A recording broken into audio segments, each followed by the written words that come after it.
Hey everybody, I'm gonna make this video as quick as possible because it's hot out here. But look, let's talk about taking care or being a caregiver to toxic relatives, our loved ones, right? So, out of the kindness of our hearts, sometimes many may not have an option, and we get tasked with taking care of a loved one, and let's say this loved one is toxic. How do we handle that? Well, I don't know. Here are some ideas, just a brief talk about it briefly. First and foremost, we talk about boundaries a lot. We have to set those boundaries in place because some people, they just absolutely don't know how to respect boundaries. I have that own situation with my mother. She lives with me at the moment. I have taken care of her in the past, going through her health challenge. And, she thinks because she's my mother, she don't have to respect boundaries. And it's like, mama, yeah, you have to respect my boundaries. Okay?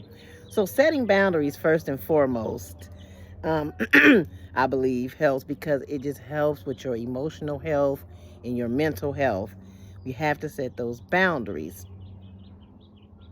And then we have to make sure that we are self-care for ourselves. We have to make sure we are taking care of ourselves first because if we are not healthy emotionally and mentally and physically, as far as that goes, how can we be good caregivers for the next person? So, whether that means self-care, meaning you saying your prayers daily, I'm sure many of you do. Meditation, if you never thought about that, do some meditating, and you know you just have to kind of go that route. So when we're dealing with toxic individuals, we also got to remember some people get stuck in life and they just are going to be who they are. I don't care what you try to do for them. Sometimes we go above and beyond for people and they don't get it, or either they just don't care, and that puts us in a difficult situation when we have to care for these people. Now we take on the responsibility, excuse me, of caring for them because first and foremost, obviously we probably already have empathy to have even taken on that responsibility of caring for them, knowing that they are toxic. But we have to know we can't change people. The only thing that we can do is look at the situation for what it is, analyze it, and figure out how we're going to navigate through it. So hopefully some of these pointers can help you navigate through it because I can understand that it can be frustrating. And so we just have to dig deep. We just have to go within and see what we can pull up. Oh, something's itching the heck out of my leg. Oh. So we just have to make sure that we recognize our power in all of these dynamics, because at the end of the day, we are caring for them. Now, obviously, maybe they don't always, if they're toxic, they don't always appreciate it.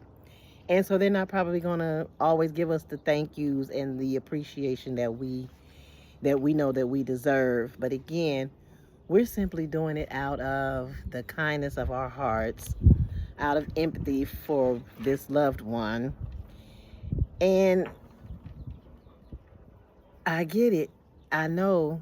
I know it can be difficult, but that is where our mindfulness has to come in, and that is where lots of prayer has to come in.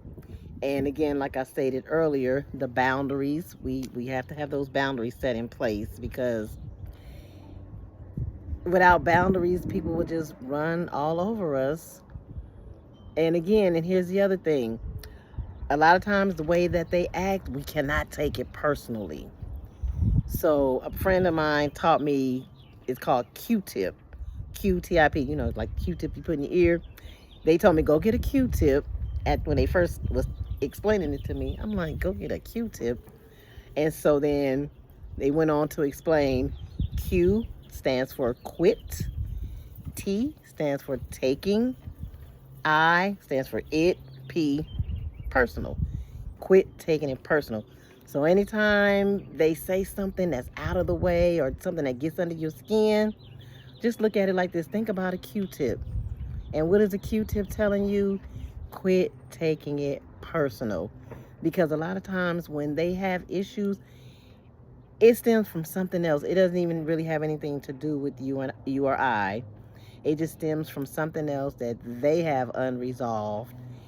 And once you learn to not take it personal, that goes a long way. Once you learn how to set the boundaries and you have your self-care and you just, you go in, sometimes we just have to monitor the how much conversation we have, especially if we know that certain conversations are going to be triggering.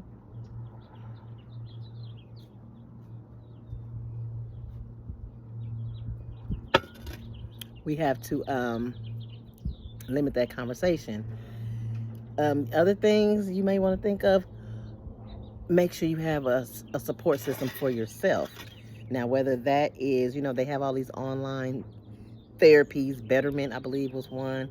So whether you have an online therapist that you can talk to, I don't know, another family member or a friend or some other kind of community that you can involve yourself with to help you navigate through dealing with the toxicity, that can be a help as well.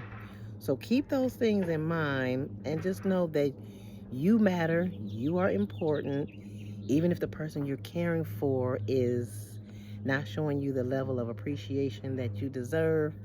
Just know that you are doing the best that you can, helping them out, working with them.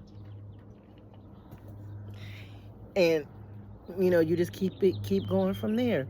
And then you just have to remember, your self-love. That's all. That's what's important.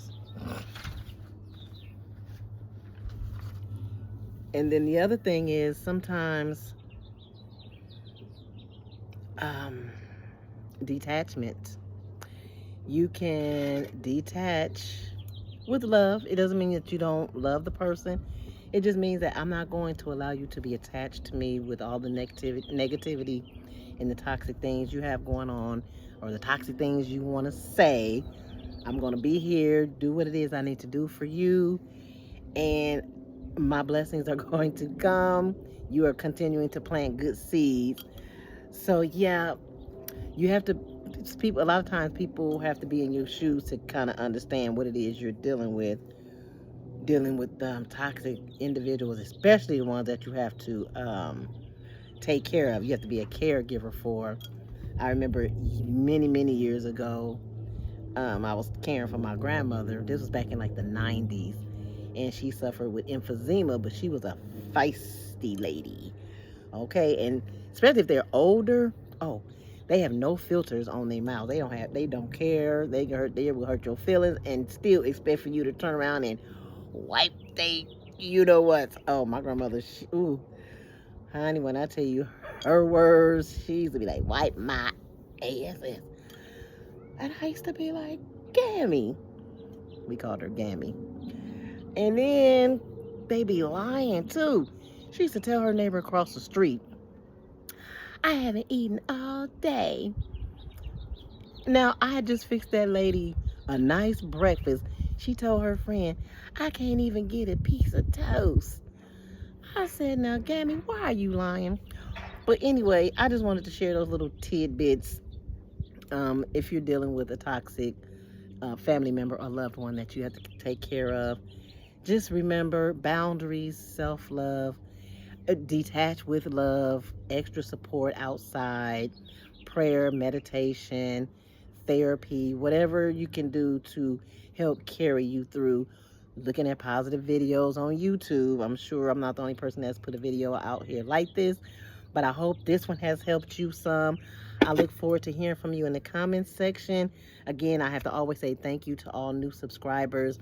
If you're new, welcome. If you're returning, welcome back. Glad to see you back. Love to see you in the comments section. So leave a comment, give the video a thumbs up. Subscribe, hit the notification bell, hit all when you hit the notification bell, so that way when I put out new videos, you do get notified. And I promise I'll be back with another video. Enjoy your time. Glad to see you. So like, comment, share, and most of all, subscribe. I'll see you guys in the next video, okay? You know, keep the faith. You got this. I have faith in you. Let me know. All right, bye.